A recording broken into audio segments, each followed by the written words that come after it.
guest today is Jeff Strauss. Jeff, how are you, sir? I'm good, thanks. How are you? Enjoying CodeMesh? Love CodeMesh. Me too. Let's talk about JavaScript. Okay. What are you doing with JavaScript these days? We use it. Obviously, everybody's using JavaScript pretty extensively these days. It seems like Everybody is anybody. Well, or something. It's funny because my background as a .NET developer, I've always spent so much time over the last several years. I was always thinking, a lot of C#, a lot of Razor, MVC kind of stuff, and I did very server-side stuff. But then using Razor and using template engines to, a little bit of jQuery, but I wasn't really doing distinct client-side development, right? That was really truly separated from the server. And was that because JavaScript sucks? No, JavaScript doesn't suck. Well, sometimes, sometimes JavaScript sucks. A lot of times it sucks. The joke is that there's a book called right, JavaScript. The good parts, the good parts. This thick, and JavaScript, the good parts is this right. thick. Well, and parts of it are horrible. Lots of it is horrible. It's getting better. It's getting easier to use. It is getting better. The rate at which it's getting better is accelerating. Right. Well, the release cycle now, and that's happening with a lot of things. You see it, see it inside Microsoft too, with faster release cycle, newer features coming to market more quickly. It's kind of what the developer community demands. Yep. It's more agile. Right. And so you're seeing that with JavaScript too. What's changed for us about a year and a half ago when I joined up. Jay Harris, obviously, and when he and I joined up with our company. The practices he was already using were much more distinct client and server development, and I've learned a lot and kind of changed a lot about the way I think about application development over the last year and a half. And a lot of what we do is we separate the client completely. And so part of the way I approach, because we're consulting, right? We're a consulting firm, and a lot of the way that we approach an application is Aranasoft, right? Aranasoft. Arana software. So the way we approach client development, right, with our clients is that we think about user experience very heavily. Even though we're not a design shop, we have partners and friends we work with for the art and the design. We're not designers. It's not so much to make it look pretty, but to make it usable. To make it usable and make it functional. And so we focus very heavily on client-side development and client-side development first, because we want to make sure that we focus on the place where the human touches the machine. Okay. Right? If the human doesn't like playing with the machine, it doesn't matter how awesome your code is, how awesome your database is, and how efficient. No one cares. If they don't like using your software, they're not going to use it. Okay. So we focus a lot on getting the client built first. We'll actually mock up like a Node server. We'll use Express.js, mock up a Node server with mock API endpoints, and focus entirely on building the markup, building the JavaScript. We're an Angular shop most of the time. And so we'll build our Angular applications out, and we'll just hit these mock endpoints and not worry about anything that's really happening on the server until our client, capital C client as opposed to web client, has seen it, reviewed it, works with us to make sure they like the way the application looks and feels more than a wireframe, right? And then after that, we turn around and say, okay, now that we think we're happy, we'll start building the server-side stuff. And by keeping everything really distinct, by keeping our client-side development focused on JavaScript and making RESTful calls and focusing on our markup without ever looking at any C# code, any database schema, we're a lot more able to adjust quickly. It's funny you say that. This is the right turn of the conversation I expected us to have. But this was a journey that I took. When I first started writing software, I started with databases. I was a FoxPro guy. FoxPro is real database-centric. Right. And I learned databases and relational databases and SQL. And so when I started building n-tier applications, I built them the same way. I'd start with a database, and then I'd build a data access layer. And sometimes I'd build stored procedures, and then data access layers, and then maybe a business logic layer, and then the UI. And one day, what changed my mind is I was working with a team of two. And I said, I'm going to build the back end, you build the front end. And I did that. I built a bunch of tables with, create, read, update, delete things, maybe get by ID, get all, stuff like that. And I said, okay, it's done. And he said, great, I'm just about ready with this one screen. How do I call get customer by zip code? And I said, oh, I haven't got that one. Let me write that. And I went and wrote them all. And then he said, okay, now how do I call get customer by state or something like that. Right. And all the stuff that he was looking for, I hadn't written. And all the stuff that I had written, he wasn't looking for. Not all, but a lot of it. I had wasted a lot of time. Waste a lot of time on the wrong stuff. And this is what you're talking about. This is exactly why we do it. This is one of the reasons why people do test-driven development, because the test is the front end. Right. And it tells you what to call on the back end. Right. It makes a huge difference for us because, and waste of time is just it. As engineers, and obviously, my original background isn't necessarily in engineering, but it's in law, isn't it? It's in law, right? And but law and consulting, it's all kind of the same thing. Is it? In some respects, it is. Okay. We're solving problems. My medium is That'd be good. my medium is code now instead of words and one contracts. right turn. We should. Yeah, we'll stay. We'll stay. That might be a good topic for a different show. Yeah, we'll do that. So So back to the idea Let's talk about of JavaScript. I want to talk about Okay, yeah. JavaScript because you're actually you're evolving as JavaScript evolves. You're learning the new. Or I shouldn't Right. even call it. We don't call it JavaScript anymore. Well, okay. Oh, So, ECMAScript. ECMAScript. So, ECMAScript is a spec, right? ECMAScript is the standard. Yes. JavaScript is the language. JavaScript is an implementation of ECMAScript. Okay. Right. So, but I make that distinction. So, I'm giving a talk the very last session on the last day of Code Match. So, everyone's either going to be worn out or waiting to win prizes in the ballroom or just gone home. So, I don't know if anyone's coming to the talk, but I'm giving a talk. If there's a blizzard, they'll go home. If there's, that's right. I'm giving a talk on ES6 tomorrow afternoon, and I start out that way. I kind of say, all right, we're going to distinguish ECMAScript from JavaScript. And then I kind of make everyone sort of looks at me and they think I'm being ridiculous. And I even accept I'm splitting hairs a little bit because while there are other implementations of the ECMAScript standard, this action script, no one's doing that anymore. JavaScript right? is one. JavaScript is, that's right. But I split the hairs because I want people to realize there's a lot of frameworks and a lot of new things. There's things like TypeScript. A couple years back, CoffeeScript was very popular. There's other languages and things that sit on top of JavaScript. Mm-hmm. And I think a lot of people come in and they hear ES6 is another new thing, and they think, oh, it's another new thing. Great, I got to learn this too. But it's ES6, ES Next, whatever comes, whatever versions come beyond. That's not the same thing as TypeScript, right? Because it's just an evolution of the existing standard. So the reason it's not so much, I don't ever refer to myself as using ECMAScript. I mean, or even ES6. I write applications with JavaScript. It just so happens that ES6 is a version of JavaScript.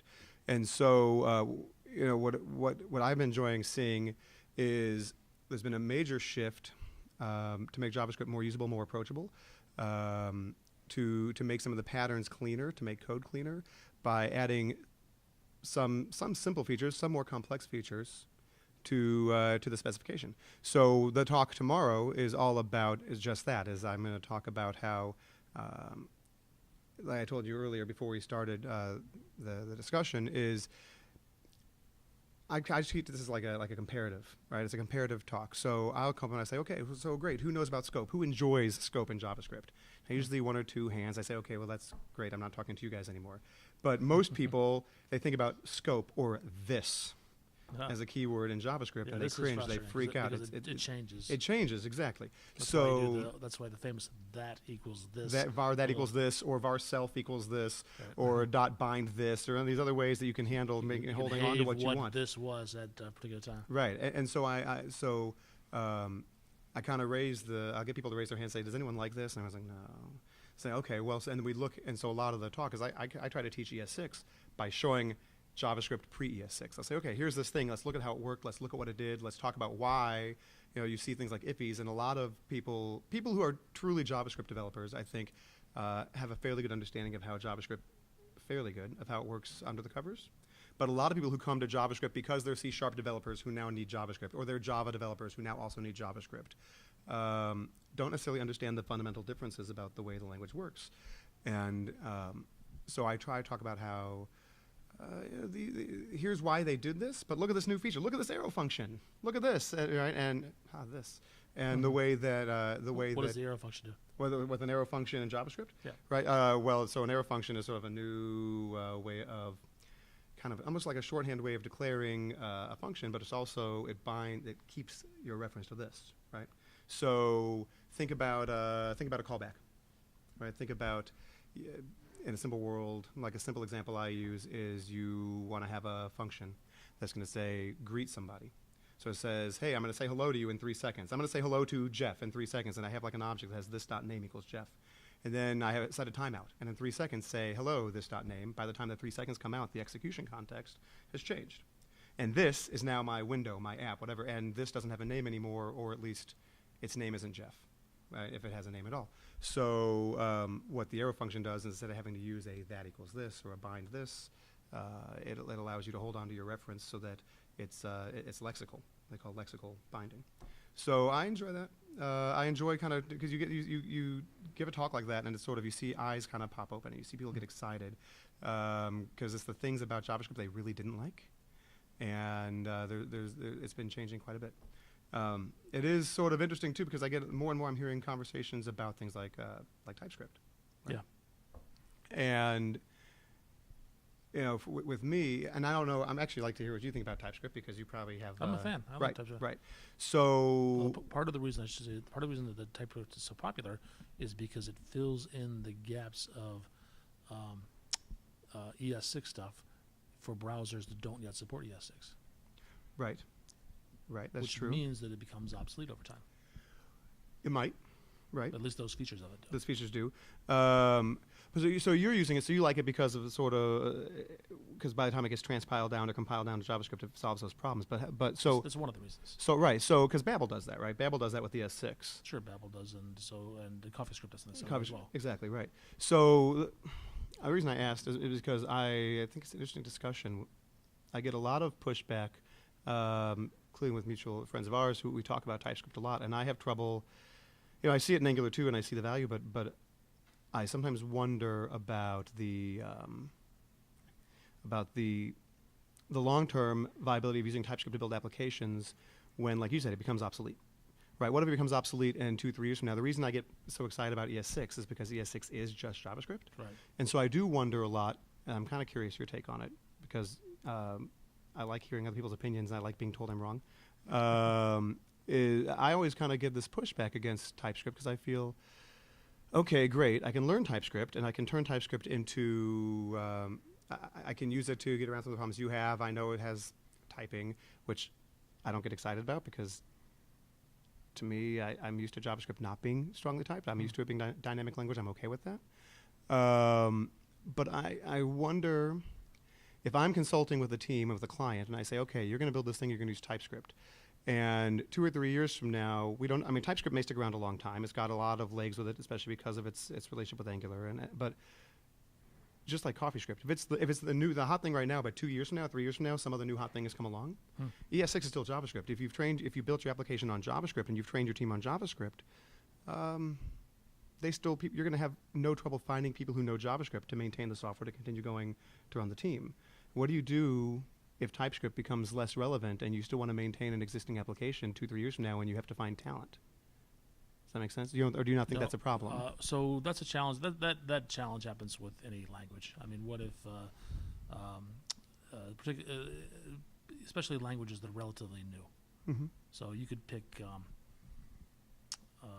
I'll tell you what. Here's a better example. Okay. What about all the JavaScript frameworks that exist? They're coming out very, very rapidly. Right. Absolutely. That's even worse of a problem. So That's if true. we pick Ember a few years ago, there was nothing wrong with picking Ember. It was awesome. It Right. solved a problem. It was very popular, and these days it's much less popular than it was a few years ago. People picked Ember today. People say, "Wow, gosh, that's so 2013." Right. It's so old. And which is a long time in the JavaScript world. Why aren't you doing React, or why aren't you doing Angular 2, or Really is coming up? Why aren't you looking at that? So the JavaScript world, we're used to that. Yes, that's true. We use tools that solve a problem today, and I won't say we totally ignore the future on that, but that shouldn't be the number one consideration. The number should be solving this problem, because these tools are going to move really rapidly. But even the same thing happens in C# isn't going to be around forever. Ruby and Python won't. It's not going to be around forever, but their life cycle and their durability has been much longer. JavaScript's life cycle is a lot longer. That's what I'm saying. There's a durability. I'm not worried about. I'm not worried about the death of .NET, right? I mean, not really. No matter what some people may want to say. It does change. It ebbs and JavaScript flows. changes. Sure. So the syntax will change. Sure, the syntax changes. And in fact, a lot of the syntax that's in TypeScript is mirroring the syntax in the ES6, because the TypeScript team is looking at the proposals for ES6. Yeah. And trying to bring the syntax, just More in line. Yeah, just bring it ahead a couple of years or a few months or whatever it is. Right. Yeah, it's That was a long debate I've answer, but I No, I wanted. That's what I was looking for. Because I like to hear the counter I don't argument. think it's a killer reason. TypeScript is a great tool. It increases productivity, and you have to ask yourself: is that increased productivity going to be offset by, this Future lock-in, risk risk of this lock-in with this technology that may not be relevant in 5 years? Right. Perhaps. That's a good answer.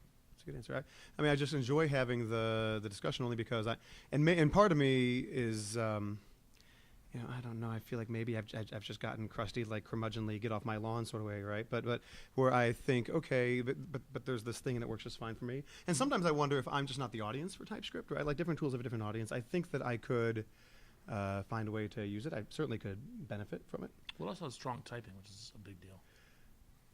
It is, but I also have my talk on modern web dev workflows where I really do usually get some angry stares from people. Some people get really excited and some people get angry about it. Where I have the slide about C#ing all the things, right? And I love C#. But sometimes we C# all the things, right? We have TypeScript because C#'s JavaScript, right? Mm-hmm. You have things like the Entity Framework and Hibernate because of C# SQL.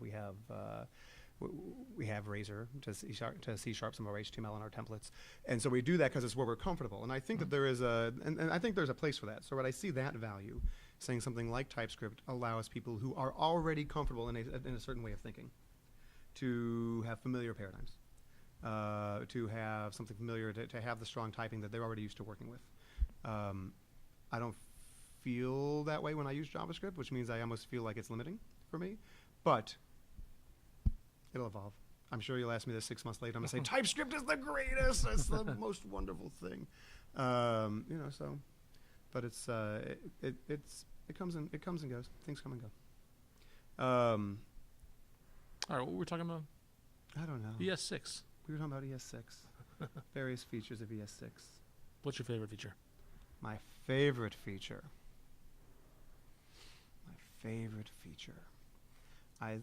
Was there one that you were waiting for? You were thinking, man, this is No, JavaScript, the no, bad so parts something- until ES6 came along. Well, so I like the flexibility with scope, and I like in terms of simple features. How did scope change in ES6? So like think of something like let, right? We're talking about something like declaring variables with let. Okay, and what is let? For example, right, where let is a way of among other things, block scoping our variables instead of function scoping our variables, right? Okay. So JavaScript,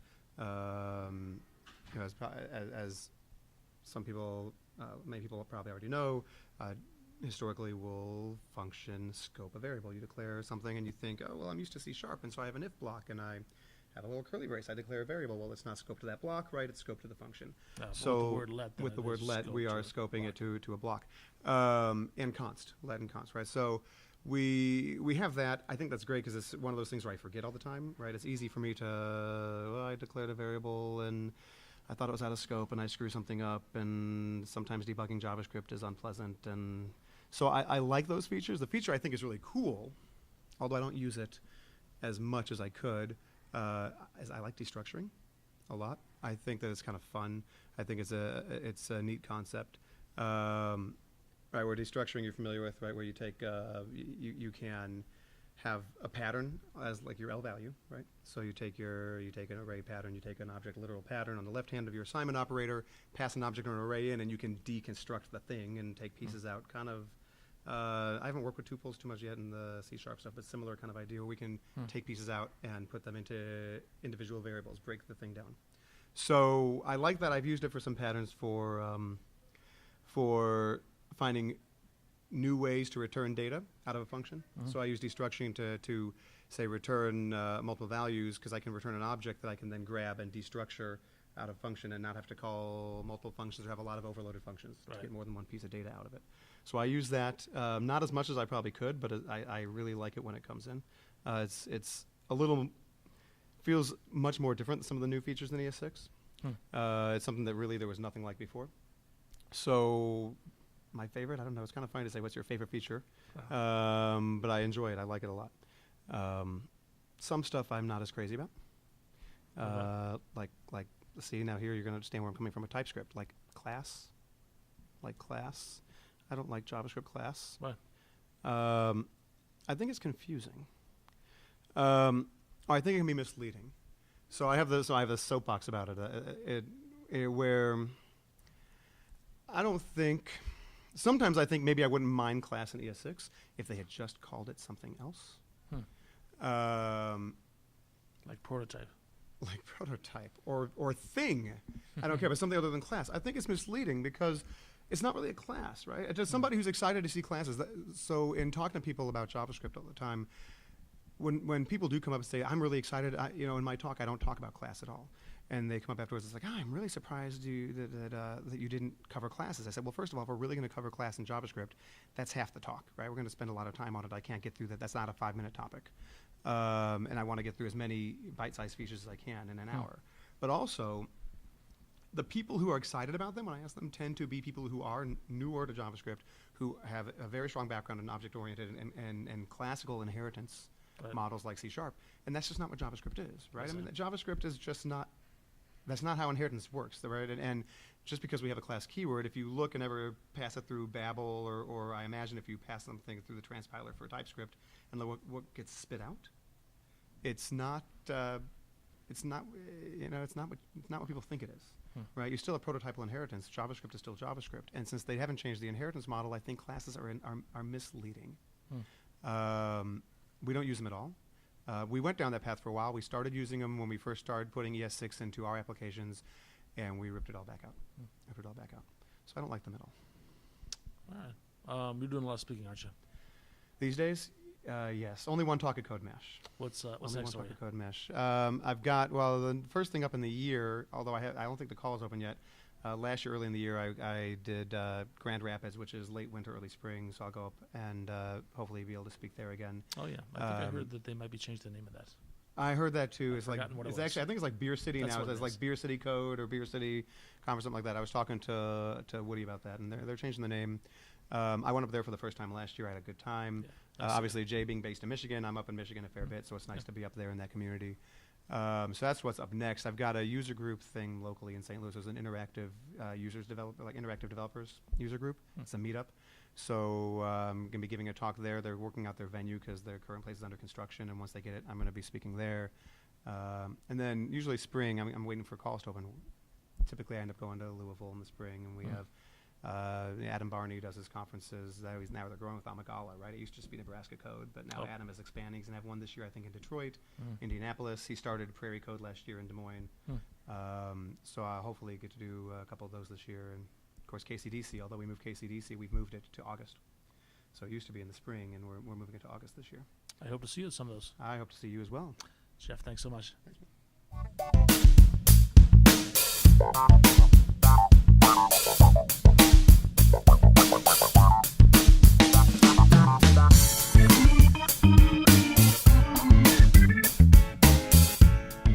Hey, friends. I know this the segment here at the end of the show. I'm sure a lot of times it can be humorous or funny. I want to say something a little more serious here today. A lot of people may already know I'm here at CodeMesh with Dave, and a very dear friend of the technology community had a terrible tragedy while we were up here. Jim Holmes, who is a good friend of mine and a longtime dear friend of Giard's as well, and many people here, had a horrible tragedy with his family.